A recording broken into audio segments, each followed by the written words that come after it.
আচ্ছা, তাহলে এটা তো আমরা বুঝলাম ranking criteria, high quality content. তারপরে ব্যাকলিংকটা কি?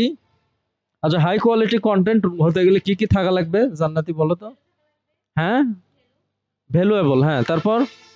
হ্যাঁ, ইউনিক হওয়া লাগবে, কিওয়ার্ড বেসড হওয়া লাগবে, এসইও ফ্রেন্ডলি, হ্যাঁ, ইমেজ ভিডিও, তারপর ভিডিও লেন্থ না, কন্টেন্টের লেন্থ বড় হওয়া লাগবে। তারপরে কি? মানে রিলেভেন্সি, গুড। আচ্ছা, এই বিষয়গুলো আমরা ফলো করব, ঠিক আছে? এবং আরেকটা জিনিস, গ্রামেটিক্যালি অনেক ফ্রেশ হবে, গ্রামেটিক্যাল ইরর থাকা যাবে না। হ্যাঁ হ্যাঁ হ্যাঁ, ইজি টু আন্ডারস্ট্যান্ড। আচ্ছা, ব্যাকলিংকটা কি? আমরা হচ্ছে অন্য যে কোনো ওয়েবসাইটে যদি যাই, যেমন এই যে ফেসবুক, অর্থাৎ আমার একটা ওয়েবসাইট আছে, এই ওয়েবসাইটটা যদি আমি অন্য ওয়েবসাইটে শেয়ার করি, ঠিক আছে? যেমন https www.dreamITglobal.com, এই ওয়েবসাইটটা যদি আমি ফেসবুকে শেয়ার করি, তাহলে আমার ফেসবুক একটা থার্ড পার্টি সাইট, অন্য সাইট, তাই না? তো আমার এই ওয়েবসাইটটা যদি আমি অন্য কোনো ওয়েবসাইটে শেয়ার করি, ফেসবুক হোক, সেটা টুইটার হোক, সেটা ইনস্টাগ্রাম হোক, সেটা কোনো ব্লগ হোক, সেটা কোনো ফোরাম হোক, বা অন্য যে কোনো দেখা যাচ্ছে সোশ্যাল মিডিয়া সাইটে বা ডিরেক্টরি সাইটে আমি যদি শেয়ার করি, তাহলে আমার ওয়েবসাইটের জন্য এটা ব্যাকলিংক হবে। কি হবে? আচ্ছা, তাহলে ব্যাকলিংক বলতে হচ্ছে আমার ওয়েবসাইটটা অন্য ওয়েবসাইটে প্রচার করা, বিজ্ঞাপন, অন্য ওয়েবসাইটে পাবলিশ করা। কি করা? পাবলিশ করা।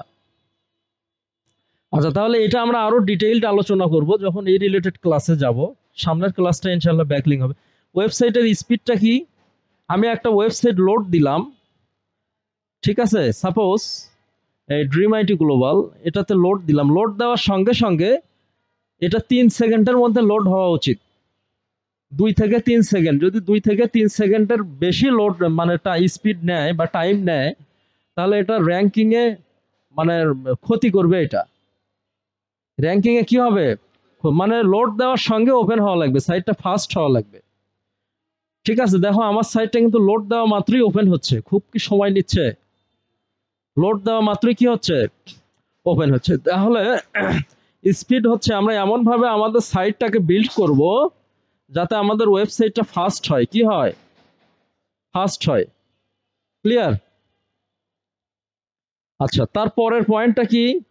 তাহলে ফাস্ট যদি হয় তাহলে আমাদের র্যাঙ্কিংটা ভালো হবে, যদি কোয়ালিটি কন্টেন্ট থাকে তাহলে র্যাঙ্কিং ভালো হবে, যদি ব্যাকলিংক বেশি হয় তাহলে র্যাঙ্কিং ভালো হবে। যত বেশি আমি অন্য সাইটে আমার প্রচার করব, রিলেভেন্ট সাইটে প্রচার করব, আমার সাইটটা তত র্যাঙ্ক হবে। আচ্ছা, তারপরে হচ্ছে কি মোবাইল ফ্রেন্ডলিনেস। একটা ওয়েবসাইট মানুষ বেসিক্যালি 3টা ডিভাইস থেকে ওপেন করে। একটা হলো কম্পিউটার ডিভাইস, হ্যাঁ, আর একটা কি?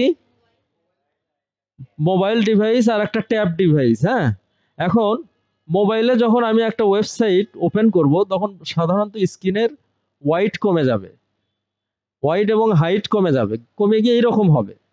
তো আমার ওয়েবসাইটটা কিন্তু মোবাইলে এরকমই দেখাবে। তো দেখো তো মোবাইলে ঠিকঠাক আছে নাকি? মোবাইলে সব ঠিকঠাক আছে, তাই না? অনেক সময় অনেক ওয়েবসাইট মোবাইলে আঁকা বাঁকা হয়ে যায়, কন্টেন্ট দেখা যায় না, অনেক কিছু কেটে যায়, ঠিক আছে? অর্থাৎ আমার ওয়েবসাইটটা মোবাইলেও যাতে সুন্দর দেখায়, ডেস্কটপেও সুন্দর দেখায়, মোবাইলেও যাতে সুন্দর দেখায়, এটাকে বলা হচ্ছে মোবাইল ফ্রেন্ডলিনেস। এটাকে কি বলা হচ্ছে? এটাকে বলা হচ্ছে মোবাইল ফ্রেন্ডলিনেস, ঠিক আছে? আচ্ছা, তারপরে কি?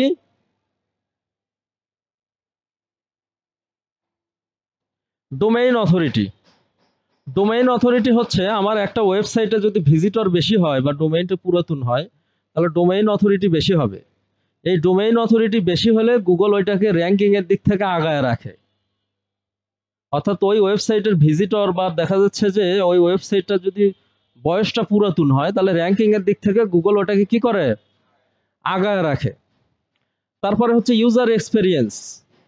ওয়েবসাইটটা আমার ইউজার ফ্রেন্ডলি হওয়া লাগবে, ইউজাররা যেমন ডিজাইন বর্তমানে চাচ্ছে সেই রকম ডিজাইনের হওয়া লাগবে,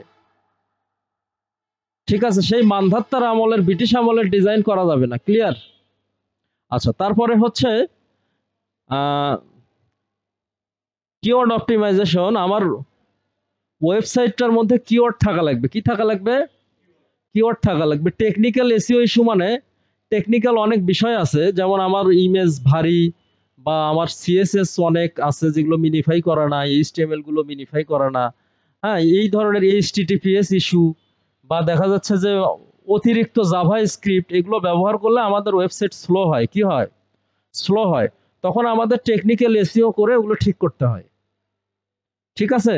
ওয়েবসাইটটার সিকিউরিটি যদি সিকিউর না হয় তাহলে গুগল র্যাঙ্ক দেবে না। সিকিউর হতে হবে। কি হতে হবে? সিকিউর হতে হবে।